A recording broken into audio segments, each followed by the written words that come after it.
Estamos de volta e como você já ouviu aí a nossa vinheta, entrevista do dia, nós falamos na abertura do programa que o assunto é Setembro Amarelo, que é o mês de prevenção ao suicídio. E para falar sobre esse assunto, nós recebemos aqui hoje no estúdio da Rádio Difusora a psicóloga Damile mesmo, Stradioto, e também o psicólogo Vinícius Seles. Bom dia, sejam bem-vindos. Bom dia, muito obrigada pela oportunidade. Imagina, Damile, eu gostaria de começar falando com você sobre esse mês de prevenção ao suicídio. A gente fala mês de prevenção. É possível prevenir o suicídio? Sim, é possível prevenir. Inclusive o Setembro, Amarelo é uma campanha que existe no Brasil desde 2015, que foi escolhido, o mês de setembro, porque desde 2003... o dia 10 de setembro é considerado o Dia Mundial, de Prevenção ao Suicídio. Então, viu-se aí a oportunidade de fazer uma campanha nesse mês. Mas lembrando que eu sempre gosto de salientar que a prevenção ao suicídio ela não deve acontecer só em setembro, Todos os dias, todos os meses, todos os anos. E sim, tem como prevenir, porque a pessoa dá sinais, E quando os sinais não são muito claros, a campanha vem trazer a quebra do tabu para esta pessoa buscar ajuda, procurar por ajuda, Se ela não consegue demonstrar, se ela não consegue verbalizar, se ela não consegue contar o que está acontecendo, para alguém, ou entre sinais, entre linhas, que ela realmente verbalize, que ela procure ajuda, que ela, se expresse da melhor maneira possível, mas sim, é possível prevenir. Principalmente tratando a saúde mental como ela deve ser tratada. E quais são os sinais que a gente deve ficar atento? São muitos, A gente poderia, ficar horas aqui falando, mas também vai de cada pessoa, Como cada um vivencia, como cada um experiencia esse momento da vida, Por exemplo, as pessoas que passam por quadros de depressão, elas têm algumas características próprias do quadro, mas também cada uma reage de uma determinada maneira. Não tem um padrão, Não tem um modelo concreto. Mas, a tristeza constante, o desânimo, o isolamento social, a falta de autocuidado, o desânimo, baixa autoestima, enfim, tem diversos sinais. O adolescente, fica muito trancado no quarto, não quer contato com as pessoas, dificuldades escolares, alteração no apetite. São muitos. Ô Vinícius, e quais seriam essas características que deve acender o alerta? Tipo esse sinal, quando a pessoa der esse sinal, eu devo ficar alerta porque alguma coisa não está indo bem e pode acontecer a qualquer momento.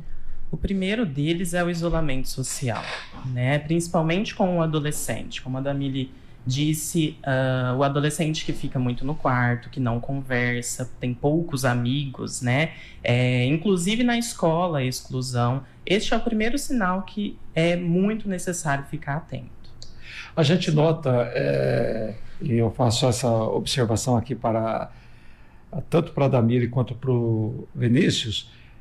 Nessa questão do isolamento social, a situação se agrava principalmente hoje em função das redes sociais, Porque geralmente a mãe e o pai se tranquilizam quando a pessoa está lá no quarto, está na rede social, está lá navegando, está visualizando, e nem sempre pode ser assim, Às vezes pode estar até agravando o quadro, Por isso é preciso ficar atento, Porque muitas vezes os pais falam, ele está lá na rede social. Deixa ele quieto lá. Exatamente. Inclusive, as redes sociais hoje são muito importantes, mas também apresentam um enorme perigo pela questão de uma ideia de padrão imposta, no sentido físico, corporal, uma ideia de padrão comportamental também, e muitas vezes quem não corresponde a esse padrão sofre, as consequências dessa cobrança. Exatamente. Você queria observar alguma coisa também com relação a essa questão da internet, do isolamento pela internet? Está lá no telefone, deixa ele quieto lá, e não quer conversa. Você falou sobre os pais, às vezes, né, normalizarem isso. E realmente é uma geração, falando sobre os adolescentes, é uma geração que eles têm uma arma, eu falo que é uma arma e um tesouro nas mãos, né? A tecnologia, ela é muito bem-vinda, ela é muito boa, né, para a gente, mas também ela é muito perigosa. E o limite, né, se torna muito, muito estreito aí dessa compreensão. Ele está isolado porque ele gosta de ficar nas redes sociais, ou ele está isolado porque realmente ele, né, ele tem apatia, ele não tem estímulo nenhum para sair. E tudo isso fomenta, né, Cabreira?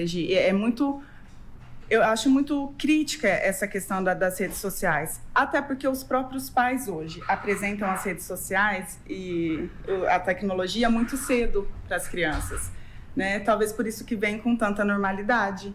Isso diferente da nossa época, assim, né? Que não, vamos pra rua, vamos brincar, tal. Não. Agora os próprios pais trabalham, chegam cansados e estão ali, se o filho está um pouquinho arteiro das redes, né? Enquanto as crianças estão no celular, não estão dando trabalho. Isso, exato. E é muito importante observar essa questão aí, exatamente porque esse isolamento que, como você disse, a gente vai normalizando, achando normal, ele pode embutir aí uma consequência muito séria, né? Muito séria. Muito séria. E o que fazer quando você tiver alguém ou da sua família ou do seu círculo de amizade que apresentar esses sintomas aí que vocês disseram? Qual que é a melhor forma de nós, como amigos ou como familiar, ajudar essa pessoa? Primeiro passo é o acolhimento, né? A pessoa que está em uma situação de dor emocional tem pensamentos muito restritivos acerca de desesperança, desmotivação. Então, esse acolhimento precisa estar muito... É muito importante, né, nessa situação. E as pessoas muitas vezes têm dúvida de como acolher. E é primordial a escuta. Quem está em uma situação de dor emocional precisa ser ouvido, precisa ser escutado. E esta escuta não pode, né, apresentar julgamentos, preconceitos, né? Precisa ser uma escuta realmente aberta. Então, a pessoa, no caso, o primeiro passo seria ouvir essa pessoa. E tem alguma forma de ajudar orientando? Tipo, olha, você tem que procurar ajuda, encaminhar, ou até pegar a pessoa pelo braço e acompanhar essa pessoa. Qual seria esse caminho? A maioria dos casos de suicídio são devido a transtornos psiquiátricos não diagnosticados. E por não serem diagnosticados, não recebem o tratamento devido, né? Então, este acolhimento também precisa acontecer pensando, muitas vezes, nesse comportamento de levar a pessoa a ter acesso, né, à psiquiatria, à psicologia, que também são duas profissões muito mistificadas, né? É muito necessário quebrar o tabu deste acesso para essas duas profissões. Porque geralmente o pessoal fala assim, eu não vou no psiquiatra porque eu não tô louco. Exato. Eu não vou fazer terapia porque, não preciso de terapia. Frescura. Frescura. É frescura, né? Então, é preciso... E se essa pessoa tiver esse pensamento, qual seria a forma aí de você chegar nela e convencê-la da necessidade de ter esse cuidado? Muitas vezes a pessoa tem o pensamento, mas não tem consciência de que esse pensamento é disfuncional para ela. Então, o alerta realmente precisa partir desse levar para o profissional adequado, né? Para um bom profissional, para o psiquiatra, para o psicólogo, né? Porque muitas vezes o que se usa para combater, né, esses pensamentos está muito voltado para falas prontas, né, e que dificultam muito o acesso dessa pessoa, porque por ela já ter pensamentos muito restritivos, não adianta, né, muitas vezes usar palavras, né, bem elaboradas com ela. Então, o cuidado máximo é levá-la ao profissional adequado. A gente nota também que até algumas palavras, alguns temas que são assim complexos e as pessoas têm assim medo de entrar, né? Antigamente as pessoas tinham medo de proferir a palavra câncer. era assim, as pessoas falavam aquela doença, né? De tanto medo que a doença causava. E hoje a gente vê que as pessoas têm dificuldade de falar em suicídio assim com as pessoas, porque dá a impressão de que você está estimulando, né, Damiri? Então são coisas assim que nós temos que vencer esse preconceito assim e encarar a realidade e tratar o assunto abertamente com muito cuidado e como vocês colocam, com empatia, né? Sim. Sim, é um tema bastante complexo, né, Cabreira, o suicídio, porque realmente nós ficamos na corda bamba, até que ponto eu posso falar, o que é que eu posso falar, que informação eu posso divulgar, né, e tem algumas informações que acabam, ao invés de ajudando a campanha, ajudando a prevenção, piorando todo o quadro, porque é isso, dependendo como essa informação é passada, por quem essa informação é passada, exatamente, traz muita dúvida, traz muita confusão para quem já não está no momento bom. Exatamente. Né? Então é um assunto, sim, que precisa ser tratado, tabus precisam ser quebrados, né? Essa questão de psiquiatra é coisa de louco, psicoterapia, não, hoje são serviços, né? Médicos acessíveis para todo mundo. E que bom que, né, hoje as pessoas têm acesso a isso. E soma-se a tudo isso, a outras preocupações que hoje nós vemos aí, essa crise de ansiedade que toma conta da população de forma indiscriminada, né? Não tem idade. Todo mundo está envolvido aí numa associação, numa situação de ansiedade muito perigosa, né? E que pode agravar ainda mais quadros já com essas tendências, né? Sim, sim. A ansiedade, ela é um sentimento natural do ser humano, todos nós temos. Mas com as mudanças, né, sociais, com as mudanças culturais, com as mudanças geracionais, muitas pessoas não sabem lidar com esse sentimento, que é quando considera-se o transtorno de ansiedade, né, que as crises acabam sendo desencadeadas. A pandemia, ela trouxe isso, contribuiu muito, potencializou muito, né?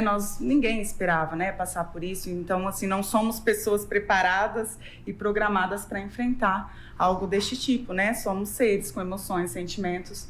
Então, sim, a ansiedade hoje é um mal, né? Realmente que se alastrou e precisa ser olhado com atenção. E a ansiedade é um fator que pode causar o suicídio, Damili? Sim, ansiedade, depressão, porque com a ansiedade, né, como o Vinícius citou anteriormente, hoje a gente vive muito no modo comparativo, né? Nós comparamos o tempo todo. Eu arrisco dizer que nada mata mais hoje do que a comparação. Então eu olho o tempo todo a vida do outro, o corpo do outro, o sucesso do outro, o relacionamento do outro, né? Isso vai gerando uma ansiedade, um sentimento de frustração, de culpa, de inferioridade terríveis, né? É horrível. E é o que eu falo, como o Vinícius, vocês falaram, as redes sociais, elas são uma revista, parece uma vitrine de comparações, né? Onde mostra tudo muito belo, tudo muito perfeito. E quando a gente olha para a nossa vida, fala, gente, tem coisa errada, né? Acho que eu não vivo bem, não.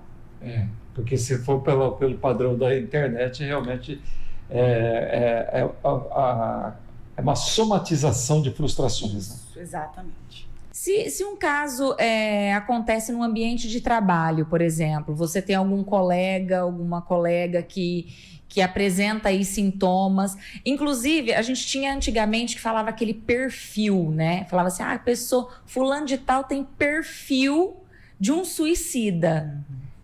Não existe isso, né? Ou existe? Na verdade, como a Damili disse, as pessoas apresentam sintomas diferentes. Por isso que não existe, então. Não dá para falar, para definir um perfil, né? Dá para prestar atenção nos sinais e sintomas, né? Que se apresentam. E é muito importante nesse bate-papo aqui, inclusive nós tivemos aqui uma ouvinte que gostaria de citar um caso pessoal, e na verdade não é esse tipo de